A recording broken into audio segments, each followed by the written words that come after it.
নমস্কার বন্ধুরা, আমি প্রমীলা চলে এসেছি আপনাদের প্রিয় চ্যানেল গোপাল ভাঁড়ের গল্প নিয়ে। গোপাল ভাঁড়ের গল্পের আসরে আপনাদের জন্য আজকে যে গল্পটি থাকছে, গল্পটির নাম ভীম একাদশী। তাহলে চলুন শুরু করি আজকের গল্প।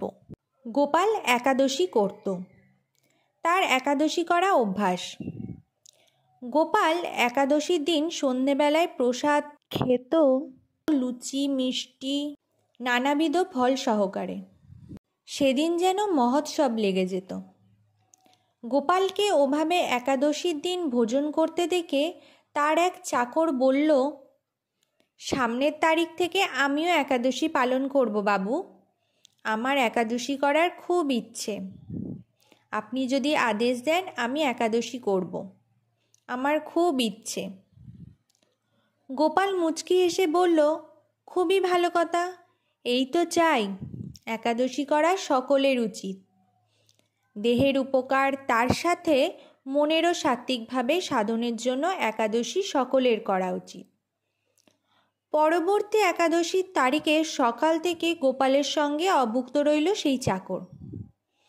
কিন্তু সাজ গড়িয়ে রাত্রি গভীর হয়, তখনও গোপাল ভোজন করছে না দেখে চাকরটি ধৈর্যহারা হয়ে জিজ্ঞাসা করল, বাবু, প্রতি একাদশীতেই তো আপনি সূর্যাস্তের ঠিক পরেই প্রচুর ভালো মন্দ ভোজন করে থাকেন, কিন্তু আজ এখনও কিছু খাচ্ছেন না কেন? গোপাল মুচকি হেসে বলল, ওরে, আজ যে যেমন তেমন একাদশী নয়, সাক্ষাৎ ভীম একাদশী। আজ একদম নির্জলা উপবাস। আজকে জলও খেতে নেই, সেজন্য আজ আর কিছু খাওয়ার ব্যবস্থা করিনি।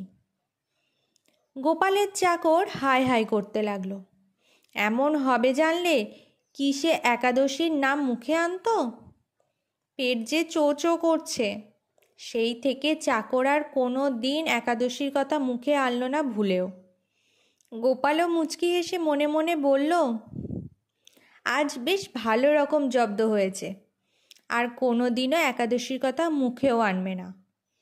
সহজে মতলব হাসিল হলো দেখে মনে মনে আর এক চোট হেসেও নিল গোপাল। যেমন কর্ম তেমন ফল। তো বন্ধুরা, এই ছিল আজকে আমাদের একটি গল্প, ভীম একাদশী।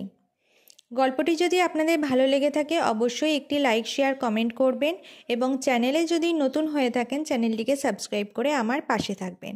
ফিরে আসবো খুব তাড়াতাড়ি নতুন একটি গল্পের সাথে। ধন্যবাদ।